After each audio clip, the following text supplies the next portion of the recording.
Distinguished ladies and gentlemen, good morning, good afternoon, or good evening, depending on where you're joining us from. And thank you for joining us today on another edition of AFRAA SkyConnect.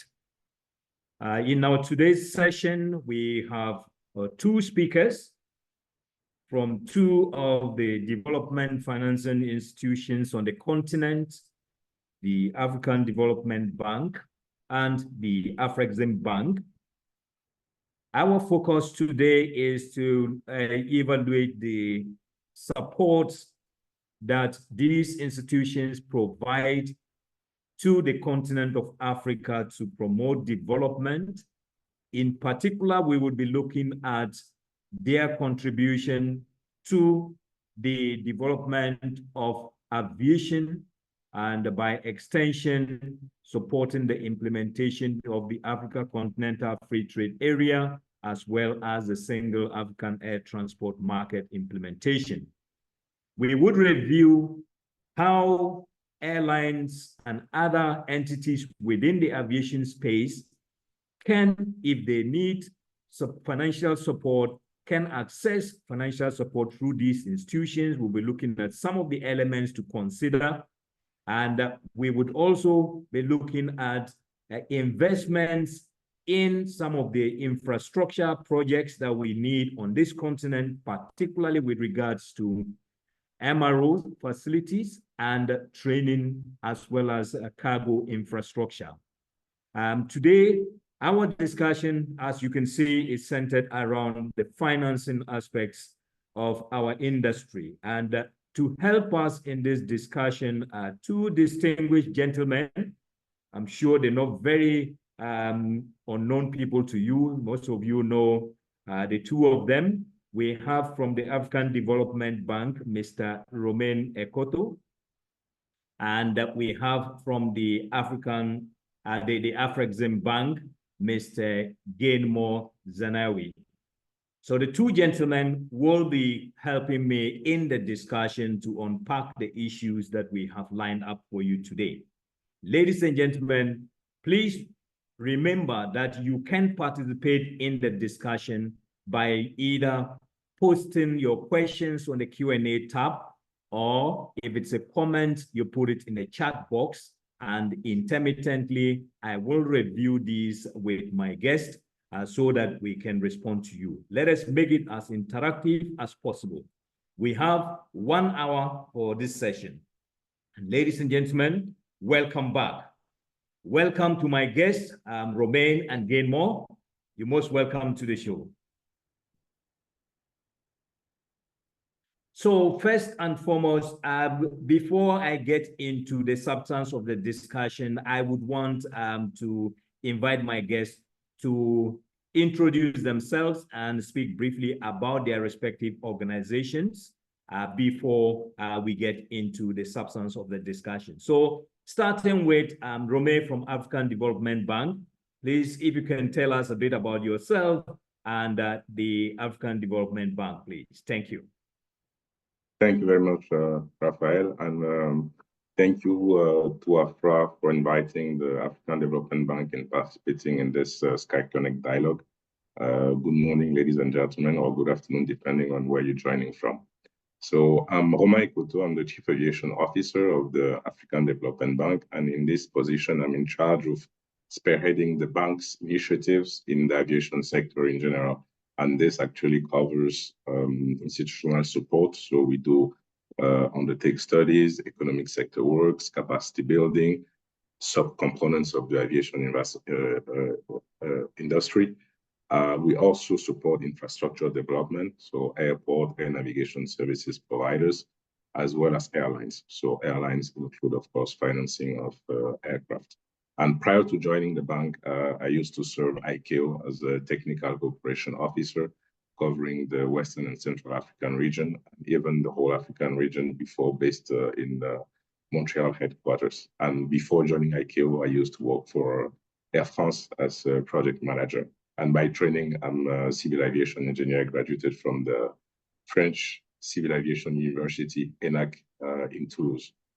Working for the African Development Bank The bank is actually a multilateral bank based in Abidjan, established in 1964, so now celebrating 60 years. We have basically 3 financing sources with a common objective. The objective of the bank is to stimulate sustainable economic development and social progress in our regional member countries. When we say regional member countries, we're talking about African countries. And the ultimate objective, of course, is to reduce poverty. The bank's position itself as the first multilateral development institution in Africa, more than $90 billion invested over the past 20 years, and 20% of it in the transport sector. Transport sector, of course, includes roads, and about 2%-3% in the aviation sector. The continent is diverse, and countries have been classified into different categories, which determine the funding that they will have access to. But I guess I'll have a chance to elaborate on this as we go into the conversation. Thank you. Thank you very much, Romain, for that crisp introduction. Now, Mr. Gainmore, Dr. Gainmore, can you give us a brief introduction about yourself and AFREXIMBANK? Thank you. Well, thank you very much, Raphael, and it's always a pleasure for us to interact with AFRA and yourselves on platforms like this. Gainmore Zanamwe is my name. I'm the acting director responsible for trade facilitation and investment promotion within the African Export-Import Bank Group. And we now have an intra-African trade and export development bank within the group. And it is basically in this cluster where the initiative on aviation sits. And I mean, you all are probably aware of a number of initiatives that the bank has been implementing precisely to support the implementation of the AfCFTA. We have put in place a range of initiatives to facilitate intra-African trade.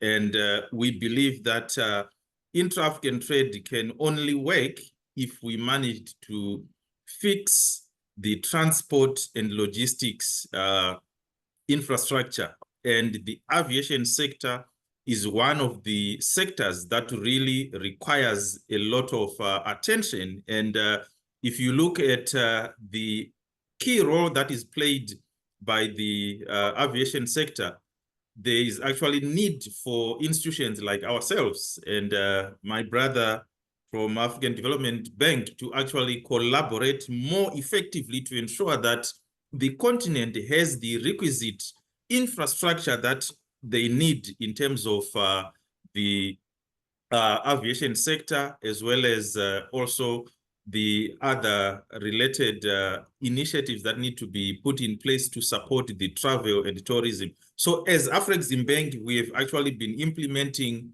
5-year strategic plans, which put at the core of our interventions the focus on promoting intra-African trade and AfCFTA implementation, and also focusing on export promotion and industrialization. These are basically key pillars of our strategic plan, because we believe that where we are as a continent, to be able to actually transform ourselves and create better jobs, better lives for our people, we really need to focus more on adding value to our products and then processing them and exporting them. And the other way in which these products will be moving is through the aviation sector, through the air transportation sector. There are goods that are amenable to move through air. We need to facilitate that, and we'll be speaking more broadly about a range of financing, facilitation, interventions that we are rolling out at AFREXIMBANK to support the air transportation sector. Thank you very much. Thank you so much again, Mo, for that introduction. Ladies and gentlemen, so I'm not sure if you all were aware before today that we have these two key financing institutions of the continent that are keen to supporting the aviation sector. But here you are. So we're now going to delve into some of the issues that they deal in, and then you can get some more feedback from my colleagues on the show on how we progress in there. So the African Union has this Agenda 2063, and in this there are some key flagship projects, namely the Single African Air Transport Market and the Africa Continental Free Trade Area, which requires a lot of resources, a lot of collaboration, a lot of joint action to actually realize. As DFIs, what role do you have in this? I hear from the AFREXIMBANK that you have a strategic plan that dovetails into these things. But let me start with the African Development Bank. What role does the African Development Bank play in supporting the SAATM and AfCFTA implementation? Okay, thank you very much, Raphael. First and foremost, as you know, the bank positions itself as the specialized institution for financing of the African Union. Therefore, we consider that we have to play a critical role in the implementation of those two flagship projects you named, the SAATM and the AfCFTA. So in terms of hard components, infrastructure, the bank is actually the leading institution in the continent. But also on the sub-components, we do provide a framework for discussions, for dialogue between governments and other stakeholders to support those initiatives. We also provide some budget support to government to accelerate the implementation of reforms that are highly needed. And in addition, we also do support some specific initiatives. When we talk about SAATM, we do support the African Civil Aviation Commission, which has been designated as executing agency of the SAATM. So the bank is actually providing about 7 million as a grant to the AFCAC to accelerate the implementation of the SAATM. The bank is actually also providing some support to the AfCFTA Secretariat for its establishment and operation. And there are also additional interventions by the bank to really support the SAATM, because one thing that is critical is that the SAATM aims at liberalizing air transport in Africa, which means accelerating traffic growth.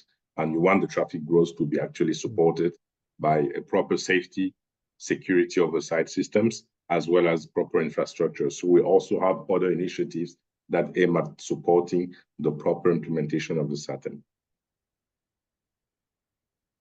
Oh, great. I do recall that as part of your support to AFCAC, there was the need to actually support the safety side of airline operations through the implementation of the IOSA and ESA programs. And I recall that AFRAA and IATA played a key role funded by the bank to actually undertake this process, and which was very successful. In fact, it is unfortunate that we did not have more airlines as the bank was willing to support over 10 airlines to go through this process. But we managed, I think, about 4 or 5 of them, which went through very successfully. And that is very commendable. So for our listeners, this is a window, and the bank is there. They have resources to support. So is this program still open, or it's over now and we move on to other things? The IOSA ESA support project. Well, this was actually a kind of experimental, because the standard way of doing business for the bank has been to support states in enhancing their safety oversight systems. But when developing this SAATM project, we felt having a strong oversight system without having a strong industry is actually partly addressing the problem. So that's why we decided to try with some airlines. But definitely moving forward, I think this is really one of the building blocks that we will have to include when structuring, when defining our projects, is to make sure that as much as the regulatory side needs to be supported, we also need to push the industry to make sure that the ecosystem is growing in a consistent manner. Now, specifically for this AFCAC project, the project is still going on, and we'll have to discuss with AFCAC, who is the beneficiary of the grant, to see whether there is a need and an opportunity to include more airlines into this this IUSA certification process. Great. Thank you so much for that. So, again, more from the AFREXIMBANK side, what have been your interventions thus far? Well, thank you very much, my brother. I think as probably I highlighted earlier on, the bank actually was one of the first Pan-African institutions to jump into the ring and support the AfCFTA, because we actually were created by our founding fathers to do one of the key mandates, which is to facilitate and promote intra-African trade. Of course, we do extra-African trade and other things, but when we saw the AfCFTA, we saw something that was really fitting like a jigsaw puzzle into the bank mandate and strategy. So we actually then decided to own the AfCFTA implementation process. We started by backing the staff, seconding staff, providing resources that are required to actually ensure that this secretariat is set up and has got resources to actually work on implementing the agreement. Then, most importantly, we started developing a range of initiatives or projects to support the AfCFTA. I'll just mention a few that are also relevant for the aviation sector. You may be aware of the Pan-African Payment and Settlement System, which we actually put in place to facilitate trade and payment in African currencies. And we are losing annually more than $5 billion because as you are sitting here in Cairo, the transaction will have to go through other countries and then come back to, so in terms of the transaction costs, it's a lot. So we are now trying to implement, with the support of the AU and AFCFTA Secretariat, we are now rolling out the Pan-African Payment and Settlement System, which is also going to support the aviation industry, because I also know that airlines have got funds that are stuck in various countries, and they're actually having challenges to try and repatriate those billions of dollars in local currencies and what have you. So we've been engaging with some of the airlines and AFRA to try and facilitate a solution. And we also set up a 10 billion adjustment fund with the AFCFTA Secretariat. And we have already put in place 1 billion to actually start identifying projects that could be funded to support the African countries to be able to adjust and implement the AFCFTA. And within that window, there's an opportunity to actually present projects that will support the aviation sector. I also want to speak specifically about some of the things that we've been working with the AFRA. And it was actually good that we signed an MOU with AFRA in 2023, and it covers a broad range of areas. But what I liked about that MOU is that we are now trying to coordinate to ensure that we build a viable air transport industry within the continent to support the AFCFTA, to facilitate the movement of goods. There are certain goods that need to move by air, but we don't have sufficient airlines. We don't have the requisite infrastructure. We don't have requisite cargo planes and the requisite infrastructure at the airport. So as part of that MOU, we've already started implementing 2 projects. One of them, which was very interesting for me, and I consider this one to be a game changer, is the project that focuses on free routes. And when the project was initially presented by AFRA, it was a bit not clear what is it that they were trying to actually achieve. But when they clearly explained the benefits, it was actually easy for the bank to say yes to that project. And through that project, we understand that Ethiopia Airlines and Kenya have already done the piloting, and the results are really pleasing and exciting, because there will be a lot of cost savings in terms of actually the dollar value, and also reduction in terms of CO2. And this is something that will then allow the airlines in Africa to be able to use free routes when they are flying on the continent. That should actually help to reduce some of the operational costs, and it will also save on the fuel. The initial information we got from this project that we supported is that by the end of the year, about 459 tons of fuel could be saved from the pilot initiative, and up to about 1,450 tons of CO2 emissions will actually be saved, and you could have almost close to 850,000 in terms of cost savings. So it's these kind of projects that the bank is actually interested in, where we partner with AFRA and the airline industries. The other project that we also supported, which is also very important, is the one that relates to what we were speaking to, Raphael, the IOSA. So we provided also a grant to AFRA that is now being used to support Royal Eswatini National Airlines Corporation to actually comply with the IOSA standards. And we have, as AFREXIMBANK, been supporting standards in the automotive sector. We supported more than 70 standards.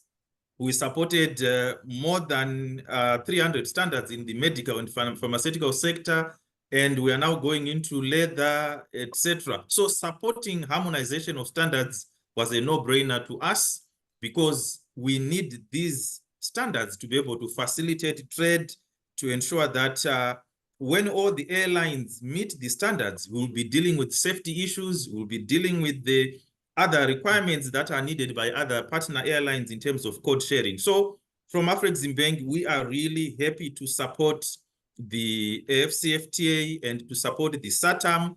We have also been doing some advocacy. Wherever we have an opportunity to engage with the member states, we've been advocating for expeditious implementation of the AfCFTA and SAATM, because we know that the AfCFTA is trying to create a single market. And now we should move away from talk to action and focus on the implementation. The same applies to SAATM. Yes, there are more than, I think, around 37 countries that are already part of SAATM, but the actual implementation is the one that we are trying to drive, because it's the real implementation that matters. And we have seen what happened in Europe and elsewhere. When you open up and liberalize, the benefits are very clear.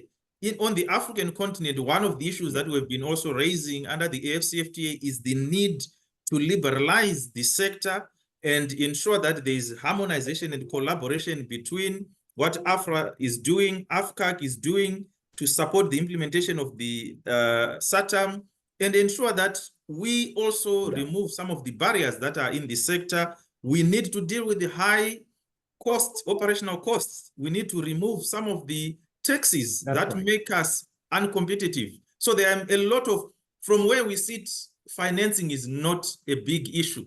The funding is there, but we really need to focus on dealing with some of the regulatory issues, some of the operational challenges that need to be addressed. This is where the framework that has been put in place by the AfCFTA and SAATM should actually come in. The focus should be to implement those frameworks to create a conducive environment now for financing to come in. Yes, I just wanted to close with that to reiterate that the focus should actually be creating the right environment, so that when my brother and other sister institutions come, it will be easy to provide financing. Thank you.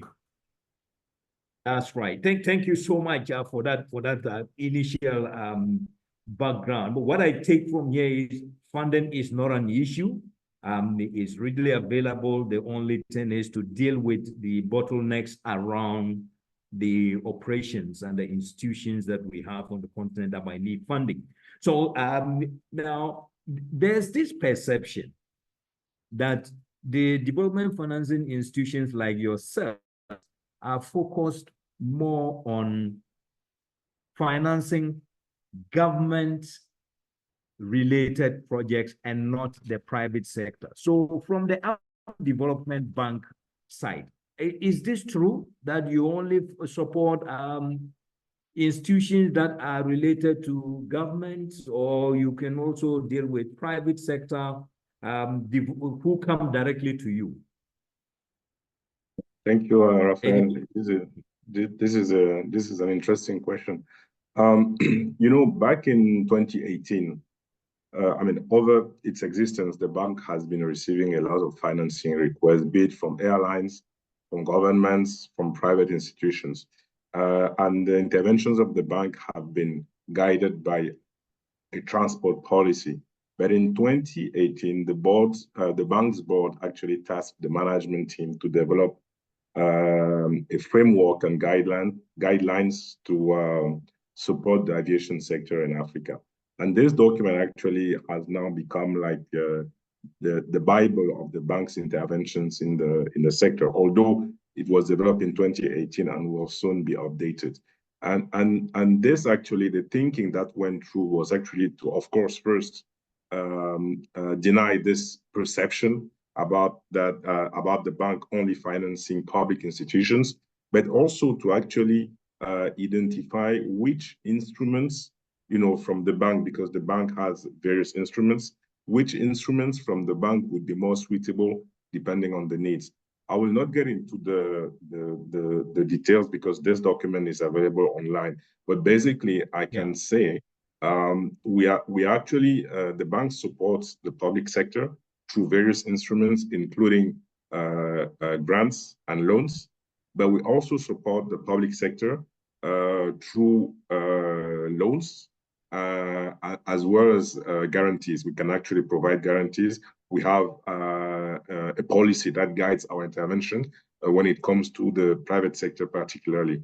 But really, the infrastructure gap is huge in Africa. And in order to address this gap, there is no way public resources alone will be sufficient. So there's really a need for public and private sector to work alongside. And this is why we actually consider ourselves as also to play a catalytic role. Basically, the bank is there to help, as Gainmore was saying, to ensure the environment, the governance, the regulatory framework is conducive, to enable other DFIs first out of Africa, but also to enable the private sector to be crowded in. Typically, I'll give you an example. Over the past, the bank would support aircraft financing through government resources. Basically, we would provide public resources, public loans to governments to finance aircraft acquisition. Since the framework was adopted, this is not possible anymore. So the financing of aircraft will only be possible based on the creditworthiness, on the commercial and the financial sustainability and viability of the airline. So this is a major shift as to what used to be done and cannot be done anymore. And this actually opens the room for the private sector. And this is the context in which we actually initiated the leasing platform for African airlines. And this is really how we see the private sector, the international capital market playing a major role in aviation financing. And this is alongside, you know, the PPP when it comes to infrastructure development. We see more and more concessioning of airports in Africa, and we really believe that's the way to go, provided there is a proper oversight of the private sector intervention. Thank you. Oh, great. Thank you. Thank you. Gainmore, is your institution similar? Do you support private sector as well as governments, or the private sector must come on the back of government before they can secure financing? Thank you very much, my brother. I think for AFREXIMBANK is actually, we focus on supporting both public and private sector institutions, and we actually do a lot of financing of the private projects. And just to give you a sense, we have, over the past decade, we've actually done almost about 2 billion in terms of financing, and this is financing that largely went to private players in the airline industry. And we are actually looking at other innovative ways of trying to support the airlines. And one of the things that we actually are working on, like AFDB, is also the leasing platform arrangement, because we believe that there will be actually more need in that space. And we look forward to further collaboration with AFDB. We also have got, like AFDB, a range of financial products that we have for the aviation or the air transportation sector. We provide debt. It will be senior debt, junior debt. We also provide equity through our fund for export development in Africa. We can actually provide the equity. We can also come in terms of supporting the infrastructure related projects in the aviation sector through our project preparation facility, because some of the players may be having good ideas, good concepts, but they also need that massive hand-holding for them to be able to develop projects until they are bankable. But overall, what is actually critical, like what Mr. Romain highlighted, it is important to ensure that when whether it's the private sector or public sector, when they come for financing, they should clearly understand the prerequisites that are required. And one of them is a really good, realistic business plan. I think that's the starting point, but we can elaborate further on some of those things. But to answer your question, okay, we provide both support. Thank you. So a solid business plan plus a solid, what do you call it, balance sheet are very important for them to come to you. But either otherwise, you are open to both private and government sector. Now, I hear both of you also do grants and loans, and as well as guarantees for the private sector as well as government agencies. But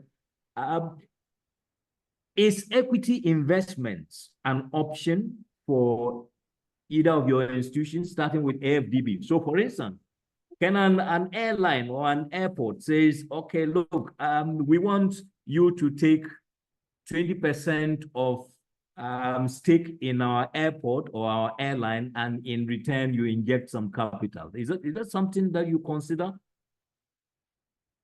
AFDB? Yes, I mean, equity investment is actually one of the options that that the bank considers, either directly, so we do invest directly into private or public enterprises, but also indirectly through, you know, we have indirect participations through private equity funds and portfolio vehicles. And this is actually the preferred option of the bank, through private equity funds and investment vehicles. But in any case, the criteria that apply for private sector financing would also apply for equity. And we have a number of rules, including a maximum participation by the bank that cannot exceed 25% over the investment period. But we would actually rather invest into funds, and of course be member of the board to have a level of control on the different interventions of the fund, rather than directly investing into companies. Oh, okay, great. You know, that's excellent. Is it the same situation with AFREXIM? Do you also do equity?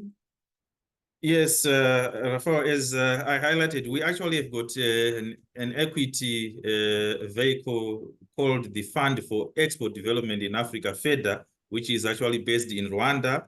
So it basically provides patient capital to those that are interested in setting up various projects. And the main criteria, of course, we try to focus on those projects that will generate exports, whether in goods or services. And that also applies in the aviation sector, which we consider as services. So we have that support. But as I highlighted, some of those issues, they require now discussion on a case-by-case basis. And if certain minimum conditions are provided, are met, we can actually provide debt, equity, and a number of other risk-bearing instruments that we have. We pride ourselves at AFREXIMBANK as basically a project and trade finance supermarket. Anything that the industry or the government requires, we have a solution for that.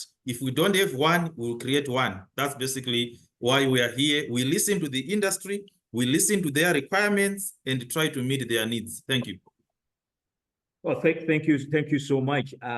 I think, ladies and gentlemen, please remember you can participate in the discussion by asking questions through our Q&A tab or posting your comments on the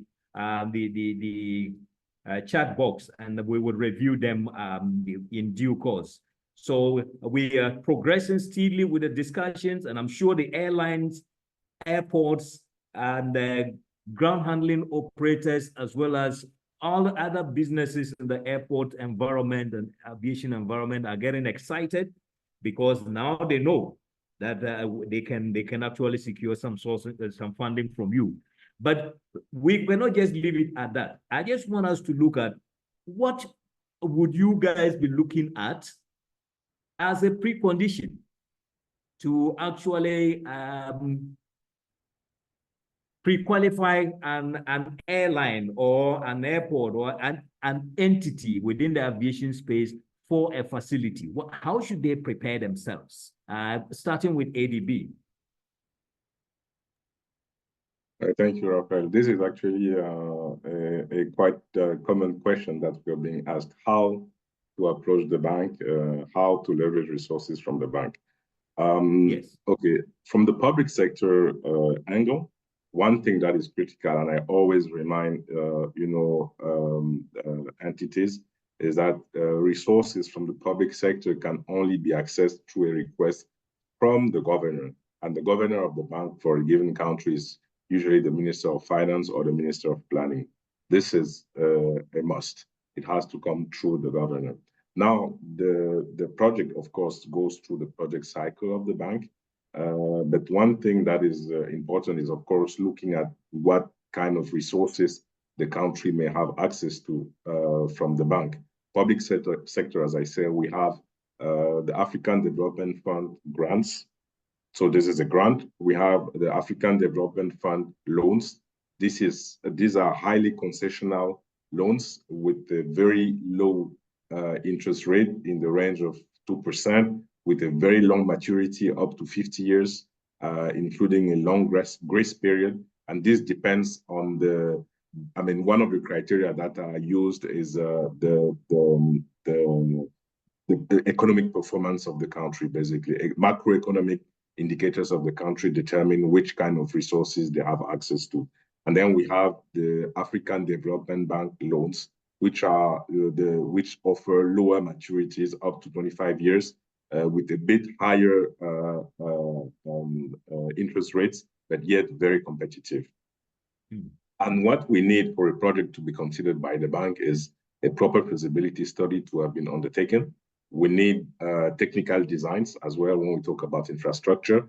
And very important, and this will apply for all DFIs, I'm sure Gainmore will talk about it, environmental and social impact assessment. So this is a critical element for any project to be considered by the bank. In most cases, countries can finance those studies, but when they are not able to do so, we also have some financing alternatives to help them in project preparation. Gainmore as well alluded to it. We have different trust funds that can be accessed for project preparation, because this is really key for a project to be considered for financing by the bank. We're talking about public sector. Now, when we come to private sector, basically all entities can actually access the private sector resources of the bank, provided they have financial autonomy, provided they can demonstrate, as I said, commercial and financial viability of the project they want to finance. Again, we have a range of instruments to finance private sector. But what is really critical for the bank is to be able to demonstrate our additionality. So what is the bank adding as opposed to the standard commercial market? What are the development outcomes? Because we have to remember we're a development bank. So we really have to be able to demonstrate that, you know, we're impacting job creation, we're impacting economic growth, we're impacting gender. So those considerations are really critical, even for the private sector, and as well as the credit worthiness, the solvency of the borrower, because we want to make sure that the borrower can sustain its commitments, its debt service over time. So this is important for the private sector. And of course, this is captured clearly within the business plan. And last but not least, again, environmental and social impact assessment is key for the bank's consideration. So in this case, does it matter whether the entity is an existing one or is a new one that is just coming into the market? So for instance, if it's an airline, would you be amenable to supporting an existing airline that has actually demonstrated its in operations, is providing the jobs, is providing all sort of support to the economy, as against a new entrant or a new startup that is just coming up? Or you don't really mind as long as both of them meet the requirements, they both qualify?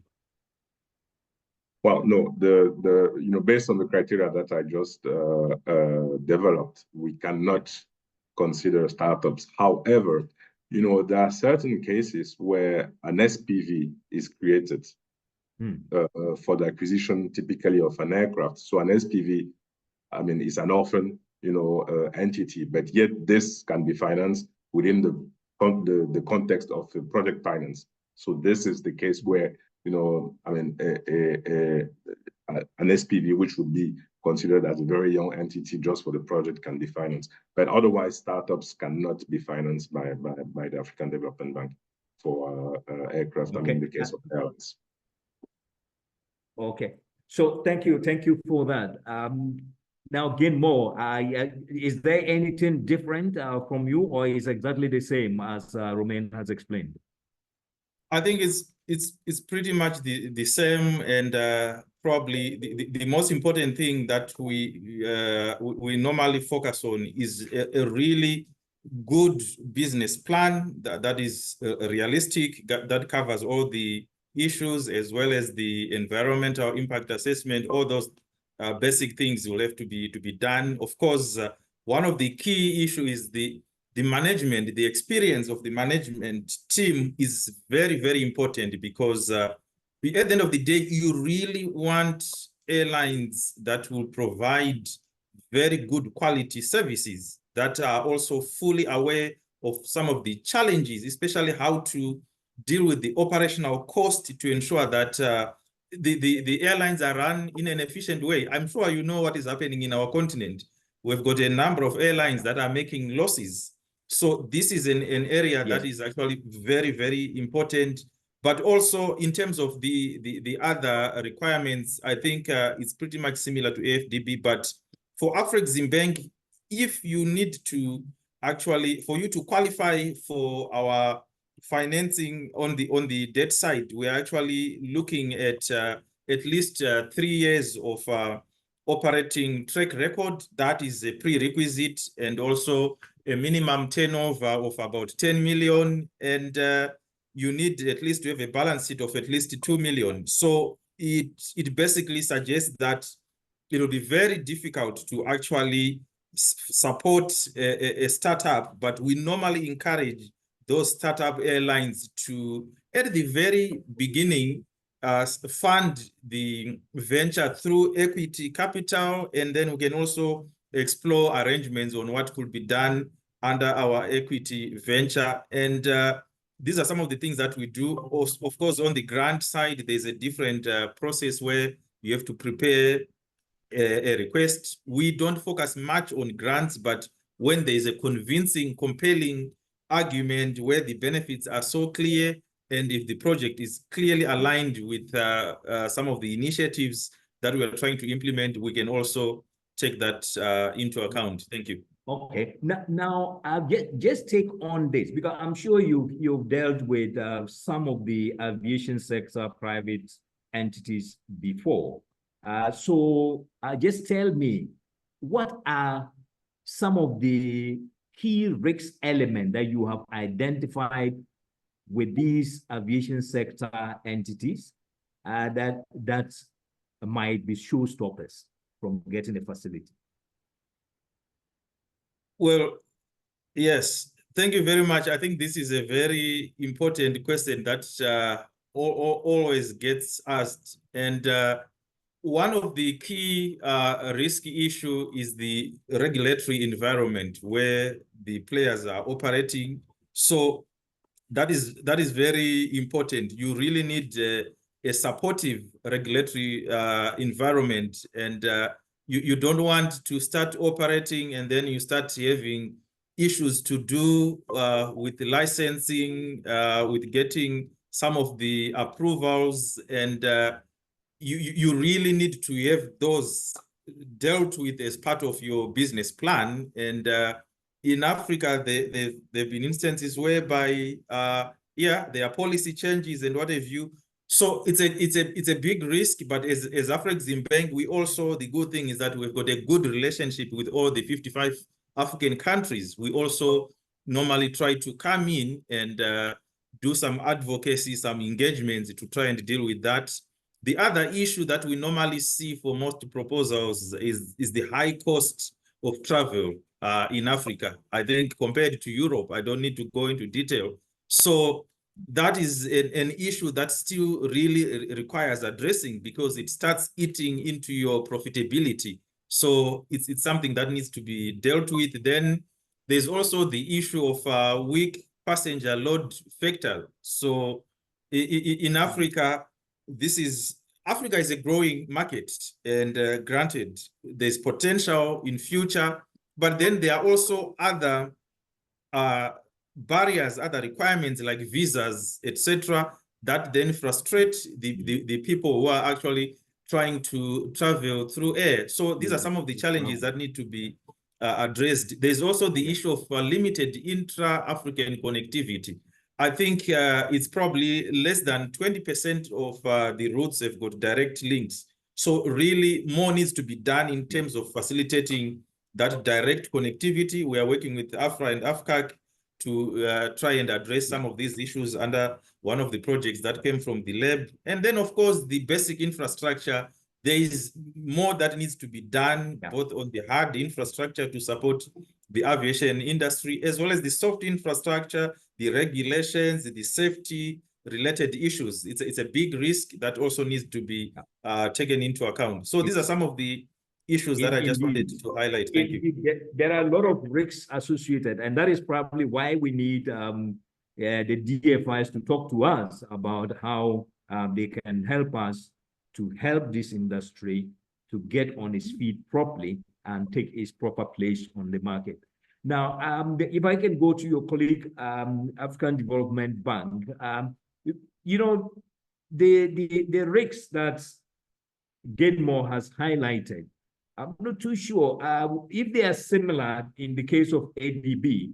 Now, can you just tell us briefly how we think or how airlines can actually mitigate, or entities in the aviation sector who needs facilities can actually mitigate some of these risks?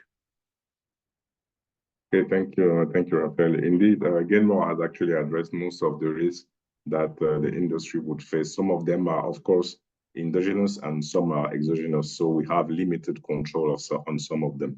But in our view, and you know, the COVID-19 has actually been a very good lesson, learning experience, is that the risk management strategy is key, because those risks can actually be identified, but then how do we cope with them? So it's really critical for those airlines to put in place risk management strategies that will cover most of these issues and risks that will mitigate basically those risks that have been identified. And the risk management strategy may actually include diversification of revenue generating sources. We saw with the COVID that those airlines that were able to quickly develop a cargo activity were able to maintain some level of revenue that enabled them to manage the situation. Engagement with international partners actually is also key, because this will help to address the issue of regulation, the issue of even market risk, demand fluctuation, competition, because the market is very narrow. So consolidation somehow will help the actors to still maintain a certain level of activity. Operational efficiency is also critical with the infrastructure limitations. So operational efficiency will help as well to manage some of those risks. Maintaining regulatory compliance is key, although we have some instances where there is inconsistency in the regulation. There's also lack of predictability because regulations may change, but it's also very important for the airline to maintain regulatory compliance. On the one risk that probably Gainmore didn't mention is the risk on fuel price fluctuation. This can affect the economies of the airline. Access to forex, this is also very critical. And to mitigate those risks, usually hedging is a very good strategy. Now you have to identify the good mix between which portion of the fuel consumption as well as the forex you want to hedge. But so these are some of the measures that we actually encourage. And when you look at our intervention, we usually don't just come and finance the infrastructure. Typically, when we finance the fleet expansion program of Air Côte d'Ivoire, we also actually included some studies that were really meant on improving the environment. So typically addressing the capacity building issue, but also optimizing the operation. So we looked at the issue of high costs, high taxes to see how this could be addressed. Just to say that when we finance an infrastructure, we usually also try to look at how we can improve the environment, improve the operational context of the infrastructure that we are financing. Oh, great! Thank you so very much. Now let me go off a bit and take the questions from our audience who are also participating online. So the first question is from Yusuf Mohammed. He says, what is the best way to interface with these institutions? How do we reach out, and who do we reach out to? So if I can just take this one, you see, we will provide the contact details of these two institutions on the platform as we continue. We'll get our team to just put them on there so that you can reach out to them if need be. And unless my panelists have something else to add on this. Is that okay? That's Romain? fine. And our details, Raphael, are already on the platform. So the participants can feel free to get them. There's my name, my other colleague, Helen, who is our Director for Project and Asset-Based Finance, Nene, the other manager, and Chisom. So you can pick those contacts. Feel free to engage. We are ready for business. Excellent. Thank you very much. And Romain? Yes, I'm happy to share my contact as well, and then I can help in directing the request to the right focal point in the bank. Wonderful. Thank you very much. Now, the second question is from Carlos Patricio Ferreira. Says, is AFREXIMBANK also represented in Angola? Yes, that's a very good question. So actually, Angola is one of the countries that we have actually supported. We supported the TAAG, Angolan Airlines, to actually acquire a fleet of aircrafts. We are not physically present in Angola, but we work through our regional branch, and Angola is actually covered by our branch in Harare, and we also have people who work directly with Angola on a number of projects. We also have got some local financial intermediaries that we work with to ensure that the requisite support and services follow-ups are done. Even though we are not physically there in Angola, we work with our various partners to ensure that you get the services that you need. Thank you. Great. Thank you so much. So you get it there. Now, another question is from David. David says, to what degree are the two banks working alongside or wish to work with commercial aviation financiers to offer financing options, loans or leases to African airlines as part of a syndicate of lenders rather than funding the whole package? No, it's just, do you guys have an appetite for jointly financing these things with other banks? I can take this one. Yes. Yeah. Actually, on the projects funded by the bank, co-financing is actually kind of a success factor for us. So we really want to be able to demonstrate that we can work with partners. And typically, I mean, I'll just take this Air Côte d'Ivoire case. On the Air Côte d'Ivoire transaction, it was actually a combination of the public sector financing as well as the private sector, including Investec Bank from South Africa. So our approach is actually to be able to, we have different instruments in the private sector that really enable us to co-finance our projects. And as a matter of fact, for private sector projects, the bank can only take on 33% of the project value, and the rest is either to be co-financed as parallel financing, basically other financiers coming alongside the bank, or we have a syndication approach where the bank will actually front, but then we'll get part of the financing, what we call AB loans from other financiers. And the good thing with this fronting by the bank is that the other financiers will benefit from the privileged status of the African Development Bank. So this has actually enabled us to finance many initiatives with the bank really bringing in also a high level of confidence for other financiers to join in. And of course, we have other mechanisms like guarantees, which enable the bank to bring in different actors as co-financiers to finance initiatives. And just to conclude on this, on public sector projects, we also do a lot of co-financing. A lot of co-financing solutions are hosted by the bank, but we also work with sister institutions. And we've approached actually AFREXIMBANK on many occasions, although we haven't been able to actually conclude a transaction, but I'm sure we'll be able to in the near future. Thank you. Okay. Yes, maybe I can add to that.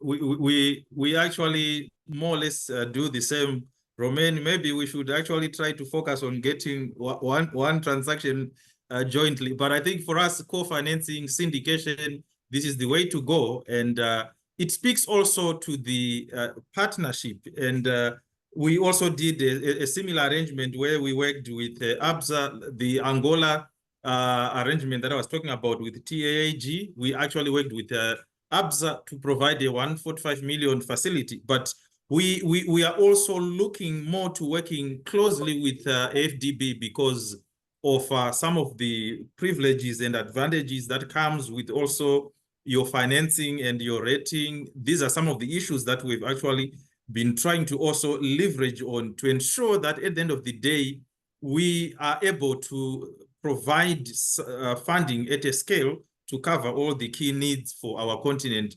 And we actually believe in a partnership. It's not so much about competition. It's actually about collaborating, working with all the just imagine if all the Pan-African multilateral financial institutions get together, look at a pipeline of all the projects in the aviation industry, we can actually be able to do more. I think we can bring in also the commercial banks. That's the spirit of our partnership. Thank you.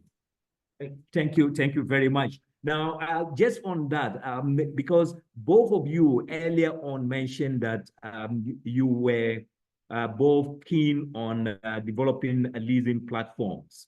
Could this be an area that you could collaborate? Because leasing of aircraft is one major problem for many of the African airlines, and they would actually be very grateful to the two institutions if you set up either independently or jointly a leasing platform that can bring about competitive leasing of rates for aircraft.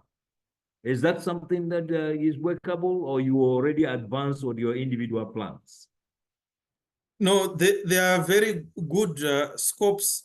There's a good scope for collaboration and synergy. And for AFREXIMBANK, any initiative that we implement, we have to study it. We do the analysis, the business plan. We have also had some engagements with AFDB in the past on some of these. So it's a question of now learning some lessons from others. We've done it. And then at some point, there is actually a need for us to discuss how best we can actually collaborate on these wonderful initiatives. But there's a lot of heavy lifting that needs to be done.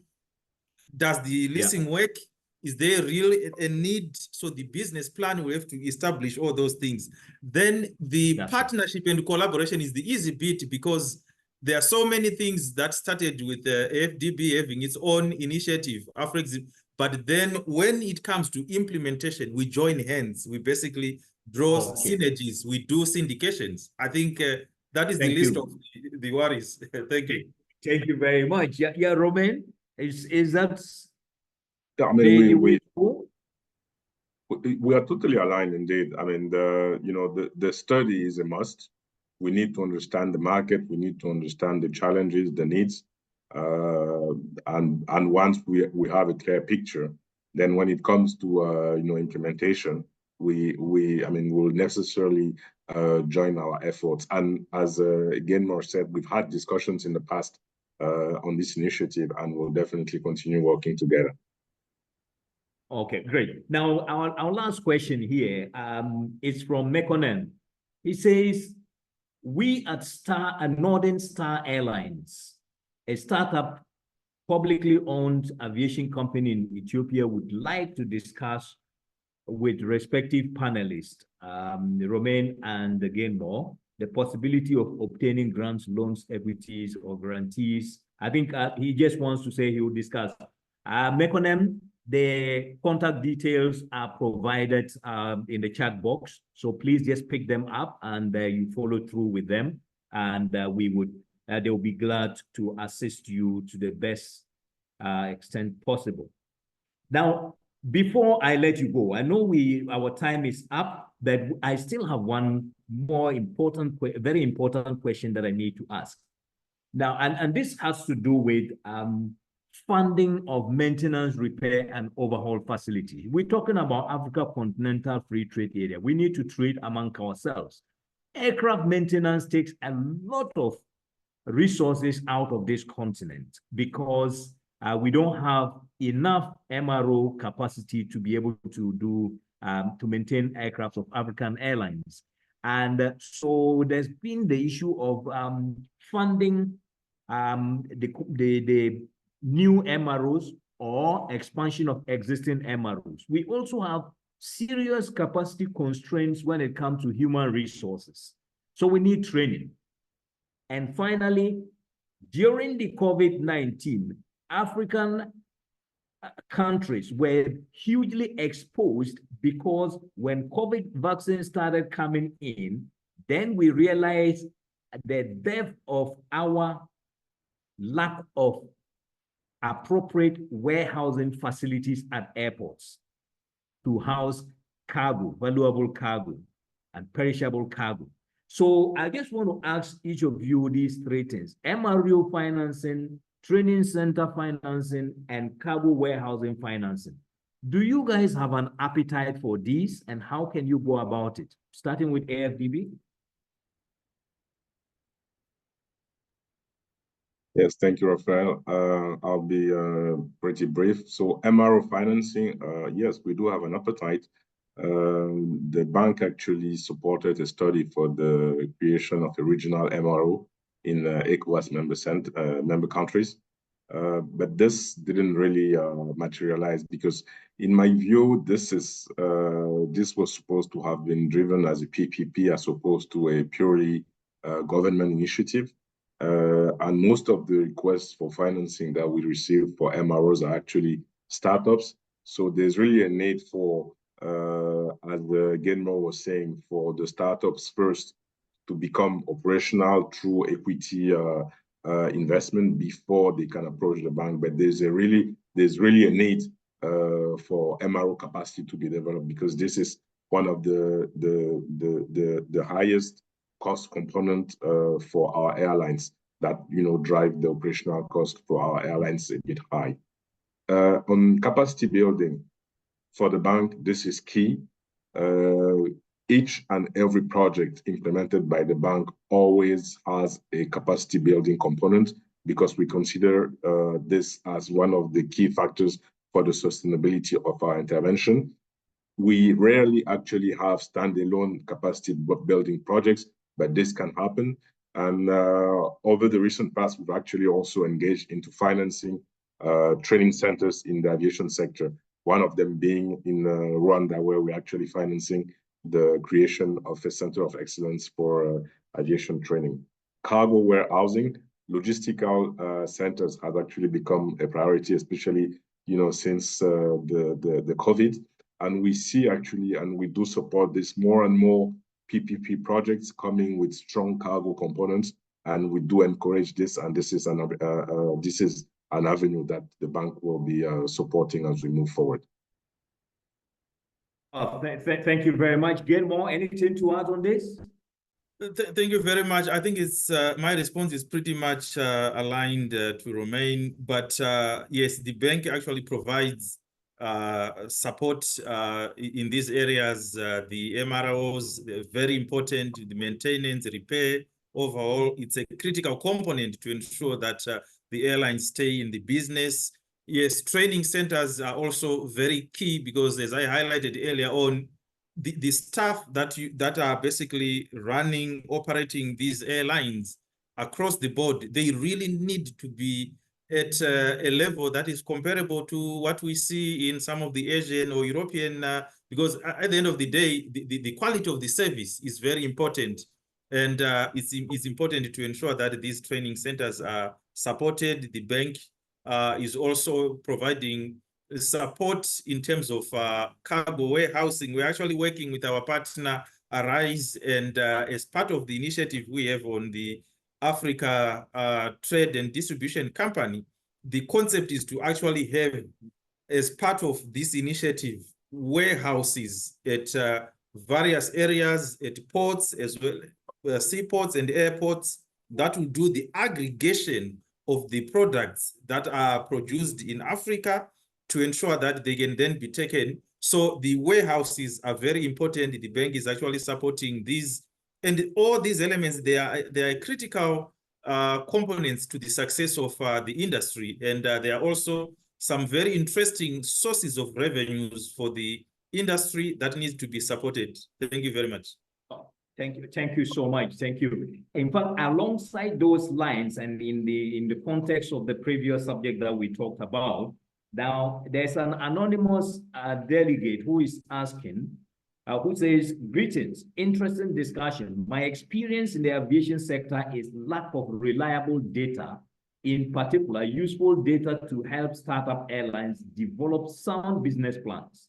Would the two DFIs develop a program to provide data on data sources, systems, platforms that can assist the industry develop good business cases based on reliable data? It is also important for airlines to start new routes. So I think this is just more a comment for us to take note that this is probably an area that the two of you should be thinking about. How can we assist the industry put together reliable data sources that can help particularly startups to come up with new sources, the new concrete business plans that are bankable by you. Now, finally, our time is short. We've run by 10 minutes. So in a minute each, can you give me your final thoughts?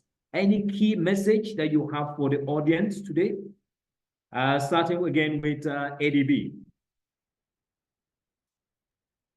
Thank you. I don't know whether it's a privilege to start, but no. Or you want the other way around? It's okay. It's okay.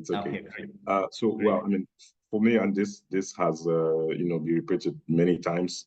Collaboration among policymakers, international organizations, the industry is actually key to build an efficient and sustainable aviation industry in Africa. This is one. For governments, we need a regulatory framework that is harmonized. We need a conducive business environment in order to bring in the private sector. For airlines, moving forward, we should really place emphasis on fleet modernization, which will bring down some of the operational cost. Capacity building is key both for airlines and governments, risk management strategies, but also aligning with the long-term aviation sustainability goals. This is also one critical element that both the whole industry has to include into their strategy and plans moving forward. Thank you. Thank you very much. Gainmore, your final word. Yes, thank you very much, Raphael. This really has been an exciting engagement, and AFREXIMBANK, as always, we believe that we are an African financial institution that was actually set up to deal with African challenges in an African way, and we believe that collaborating with our sister institution, AFDB, we should be able to actually resolve all these challenges that we are seeing in the air industry. And it's really a pity when one looks back probably all the way to 1980, the African market share was around 45%. And just before COVID, it had dropped to about 20%. So we've been actually asking the question, what is it that we need to do to revive the African aviation industry? I think we have started the discussion through the LAB initiative. There are so many good ideas and projects that are coming out, but what we need to focus on is execution, implementation. We now need to move away from talk and start executing, and we need to pool our resources together to ensure that we support the industry. I think the AfCFTA and SAATM implementation are key, but for some of those things to work, the people in the industry have to actually fight for those initiatives to be implemented. This requires more of a revolution rather than the business as usual. AFREXIMBANK is there to support all the way. Thank you. Thank you so much, Mr. Romain Ekoto and Gainmore, for your making time today to appear on this AFRAA SkyConnect show. We really appreciate the insights that you have given to the audience and the reassurances of your institution's support to aviation development so that aviation can be the right catalyst for the continental development in whole. We thank you so much for your time. There was a gentleman who is asking whether we'll actually make the link of the recording available. Yes, indeed, we will actually post the link of this session on the AFRA website and also on our social media platform, so you can always have it and you can replay the sessions. Thank you also to all our audience, especially those who contributed through questions or comments. We really appreciate all your feedback, and we thank you all for making it to this SkyConnect show today. We wish you a nice day and a successful rest of the week, and we wish you all the best until next month when we host you to another one. Thank you very much, and keep working hard to make African aviation grow stronger. Bye-bye for now. Bye.